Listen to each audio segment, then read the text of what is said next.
Good morning, everyone. Good morning, Rabbi. We're learning Mishna Rosh Hashanah. Parak Aleph, Chapter 1, Mishnah Test, Mishnah 9. Mi Yishra Sachodesh, somebody who saw the new moon. But he can't walk. Got problems with his feet, so he can't walk. We lead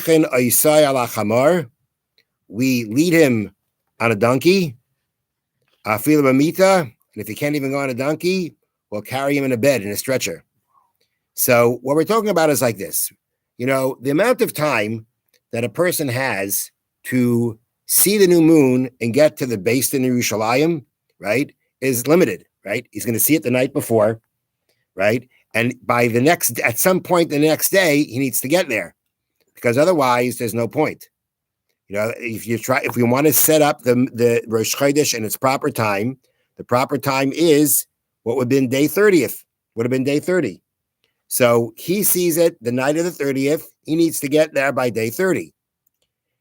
And as we're going to see, and that's the point of this Mishnah, that we can do this even if it means desecrating Shabbos, because the Torah wants us to establish Rosh Chodesh at its proper time. So this person here, he can't walk, right? So step number one is we can lead him on a donkey. Leading a loaded donkey on Shabbos is prohibited. It's called mechamer. It's a prohibition. But if that's what it takes to get him there, you can do it. Then we say afila b'mita, even in a bed. And a bed means he can't even sit on a donkey. So first of all, in the first case, it says we can lead him on a donkey. It's not just that he rides the donkey. If need be, we can lead him on the donkey. That's the prohibition here, the Torah prohibition of mechamer, of leading a loaded donkey. Okay. Then the next step is afila b'mita, even in a bed. He can't even sit on a donkey. That's how weak he is.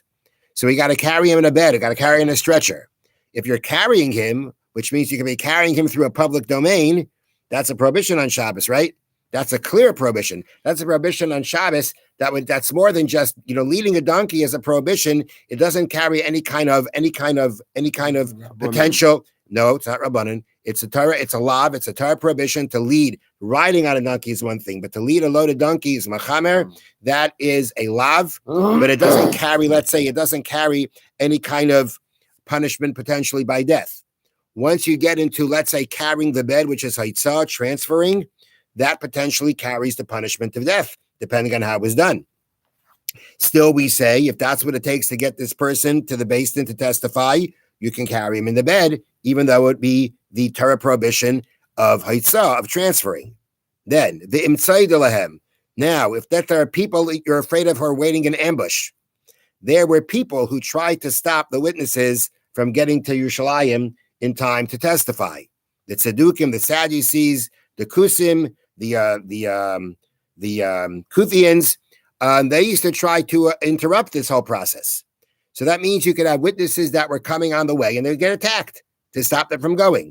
So what do? If you're afraid of getting attacked, you bring weapons, right? You bring something to protect yourself. But again, that's carrying on Shabbos. You're transferring the weapon into the public domain, carrying through the public domain. Nonetheless, if that's what it takes, that's what you can do. And if there's a concern that there are people waiting in ambush, like can be yad maklis, you could take sticks. You could take maklis. You could take sticks. You could take weapons. Whatever it is that you need, you could take. Let's say it was a far distance. There was going to be a lot of traveling. You need food. You can't travel so long without food. Like can be yad mezainis. You need to carry food along. You have to bring food along. Bring it along. You're carrying the food. You're transferring the food. Nonetheless, he can do it. Sha'al mahalach laila b'yoim. All this is based on the principle. Sha'al mahalach laila b'yoim. That for a trip of a day and a night, machalun es Shabbos, you can desecrate Shabbos v'yitzin leidas hachodesh and go to testify about the new moon. Shenamar, as the pasuk states, Elamai de Hashem. These are the festivals of Hashem.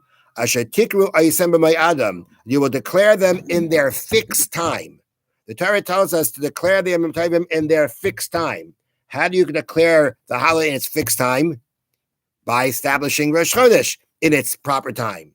If Rosh Chodesh is established in the proper time, then you will have, if it's established in its fixed time, the holiday is established in their fixed time. And since the Torah wants us to establish it in its fixed time, that means that teaches us that if it takes desecrating Shabbos to get there, then you can do it. But that's only if it's going to be a trip of a night and a day, meaning at night you see the new moon. You got the whole day to get there, because if you get there during the day, so then, or at least enough time to get there during the day, if you get there during the day, then there's always the possibility that the Beis Din is going to take your testimony and be able to declare that day Rosh Chodesh. But if you miss that day, if it's going to take you more than a night and a day, you're going to arrive after the next day. There's no purpose of going. There's no purpose. We know that day is going to be Rosh Chodesh. And therefore, if it would take more than a night and a day to get to Yerushalayim, or to get to the Sanhedrin, to the High Court, you can't desecrate Shabbos then, because there's no reason for it.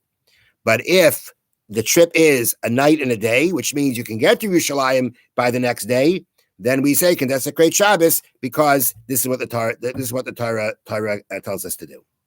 Have a wonderful day. Thank you. Thank you, Rabbi. This could be compared to